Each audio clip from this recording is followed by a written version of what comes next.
senior research analyst from MRC Media. He's back. Bill D'Agostino. 100 days of Trump, and media couldn't hate him more if they tried, could they, Bill? No, they couldn't. We did a broadcast study on this that we just put out for the first 100 days, and they hate him even more than they did during his first term, if you can believe it. That's because he's doing things. They like when destruction is happening and they can blame it on the Republicans who didn't vote through the budget, or they wouldn't agree to this, they wouldn't agree to that. But then Republicans get in charge, things start happening, and now they're blaming the Republicans because things are happening. It's hilarious.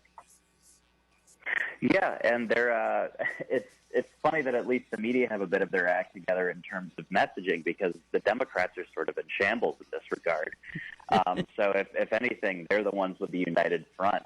And it's funny that you mention that it's because he's getting things done, because actually in our breakdown, we did find that the vast majority of the negative coverage and criticism from the broadcast networks was it was about policy issues, as opposed to in 2016 when it was mostly just dumb political scandals. And that was the case throughout his entire first term as well. Stuff they made up and took him to court for. Just dumb crap. Just things Bill Clinton would have done every day, and then he said, oh, leave his private life alone. You know, the double standard is sickening. But did you see the sing-along with Cory Booker, who, by the way, has no rhythm?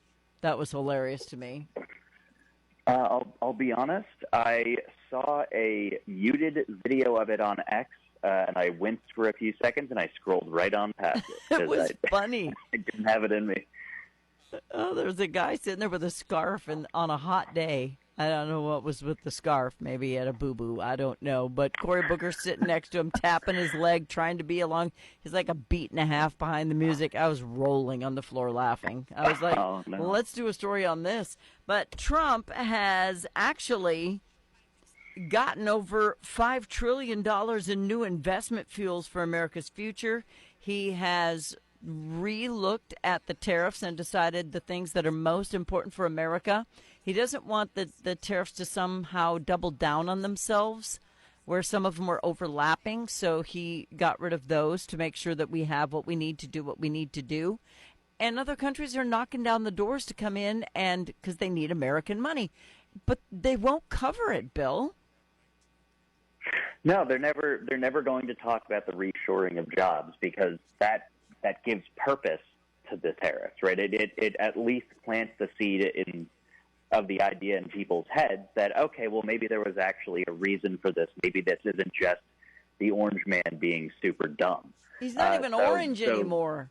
Yeah, he's not. It's true. It's true. But I will say the funny thing about both tariffs and immigration, they somehow managed to actually have most of their coverage of those two topics be worse than our average in this study. We found 92% negative coverage across the evening newscasts on ABC, CBS, and NBC, of course, like for the first 100 days. Tariffs and immigration were actually 93% negative, and if you can believe it, DOGE was 97% negative. So if you look at like what those three topics are, right? It's reshoring manufacturing, as you were saying. It's protecting our southern border, and it's dismantling the predatory administrative state. If I hear them say due process one more time, I'm going to vomit, because if you came into this country without the right process or due process, you don't get any on your way out. That's just the way it works. But they are offering it to some people. They're offering them court dates to prove their case, or whether or not they should be granted asylum. They are doing that for some people, just not murderous gang members. And you know what? Kilmar Abrego Garcia, he got multiple days in court. He had three different court appearances, right? So I mean, and this is just like me being pedantic or what, I don't know. But if for example somebody knocks on my door at like midnight and I open it and they say I need a place to stay, and I don't know them, if I just close the door without saying anything, that is me showing them due process. That is all the process that person is due, right? So there doesn't necessarily have to be much of a process at all for you to receive the process that you're due. And I would argue that, frankly, one court date in front of an immigration judge is probably more than enough due process for somebody who doesn't respect our immigration law to begin with. For a long time. I mean, right. and continue to break the law and hit women and do things that are against the law in this country. The first time he broke the law, he should have been on a plane out of here. But we are capturing, recapturing because the border was so porous. They were just like, that's okay, deport me. I'll just run right back across the border. Now they can't. So when they get deported, now the left has to cry about it. So I don't know what happened to at least one generation of our youth where they think that everybody's an American and everyone should be able to come in and everyone should be able to eat free, live free, have free, get free, because they're not the ones paying for all this crap. And those of us who are can barely afford our own bills now because we're paying for so much for so many people that we're like Texas infrastructure. We're breaking down. Right. It's what's that old saying? Some European criticizing us coined it. He said, "I think all Americans believe they are temporarily embarrassed millionaires." There's a whole generation of people who believe that the entire world are just temporarily embarrassed Americans who just haven't made it here yet. Wow. Europe can have them if they think it's such a good idea. But guess what? Yeah. Europe is being overtrodden as well. And they are seeing third world country activity in a lot of countries where there was peace and prosperity just 20 years ago.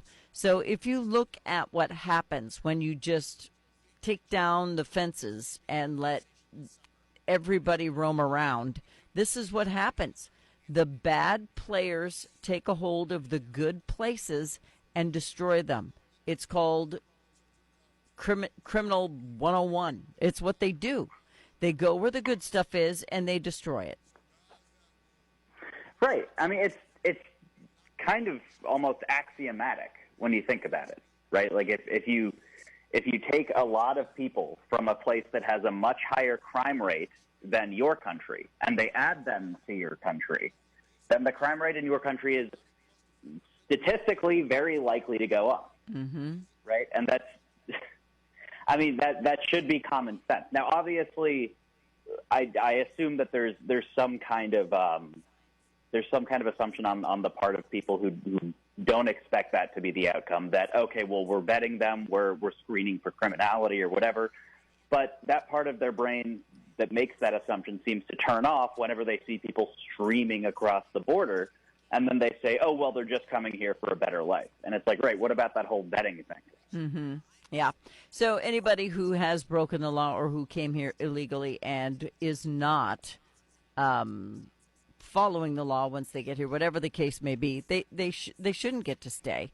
Now, I know there are some people who came here just for jobs and to have a better life, and I understand them. If they were escaping danger, that's what asylum is for.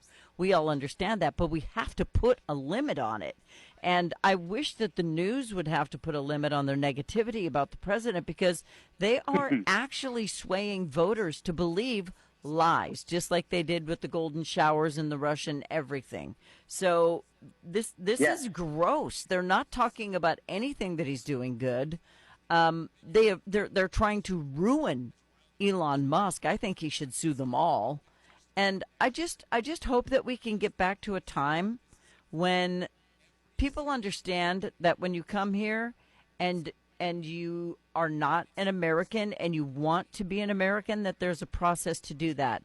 It might be a little bit too expensive and too difficult, but one exists. I think what we need to work on is streamlining that process a little bit, but only for the good people who have something to contribute. Yeah, I mean, it turns out that the criteria for getting into this country are not just, do you want to be here and have you made it here? Yeah. Right. Like it turns out that there needs to be a much, much more robust selection process than that. And it feels like it's completely off the table now to even bring up the idea of, shouldn't we be picking immigrants who are not going to need to go on welfare, who have no record of criminality whatsoever, who, if anything, have look better on paper than the average American, right? Because otherwise, the question becomes, well, okay, what benefit is this to us versus for you? Well, we already know that the media is not going to change what they do. They're just not. And, of course, all the lefties are going to keep making fun of Fox News, who do lean conservative. We all know it. We don't lie about that. But that's why they're number one all the time, because people want to hear the actual truth. So there's that.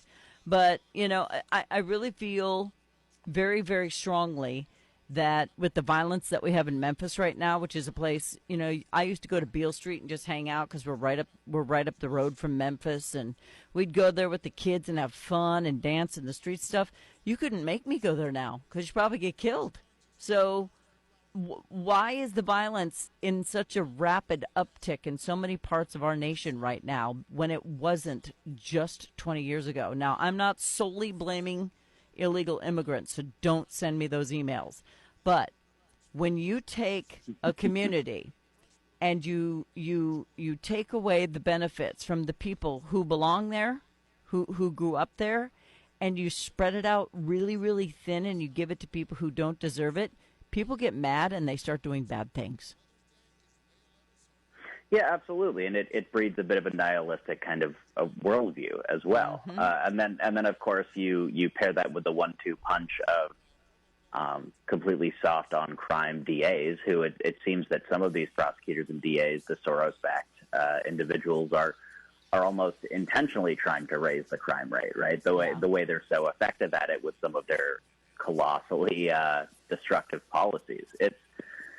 It feels like everything kind of blends together with this awful platform that they're pushing these days, and just produces the worst possible result. And you got to laugh at Pritzker, who's standing there like he just finished another bag of Oreos, saying, "I am not going to listen or follow anything Donald Trump says." Yes, you are, or you're going to be in trouble. So he's just trying to just get himself on his scooter and get to the front of the line for the next presidential election. But I'm so tired of people thinking America's not worth saving and that we should just throw it to the dogs and let it fall and let everybody in and just take over everything.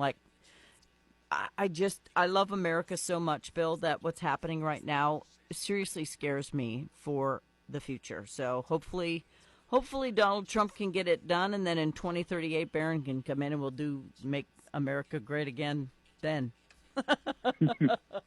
Well, for a long time I was saying I think it needs to get worse before it gets better, and wishes I think granted.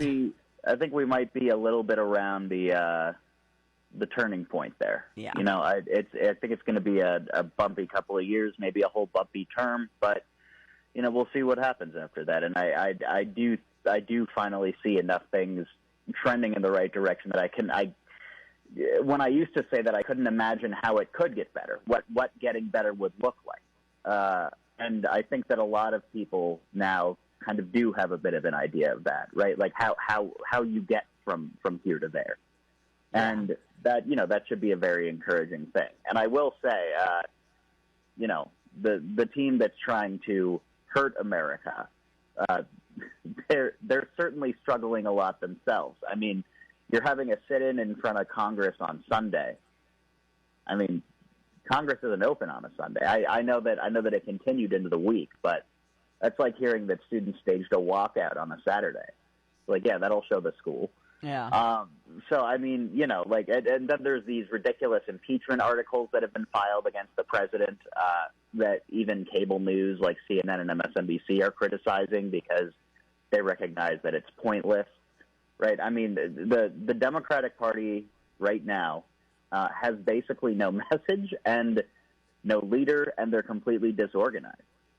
So it's a rough time for them as well. Yeah. Well, if the Pelosi bill passes, that's that Hawley's put forward. That'll be good too. But Bill, I'm That out would of be time. excellent, yeah. Senior research analyst, MRC Media. Where do they go to learn more about how much the media hates Trump? I know it's shocking, but also all the other good stuff that he's doing. Where do they go, Bill?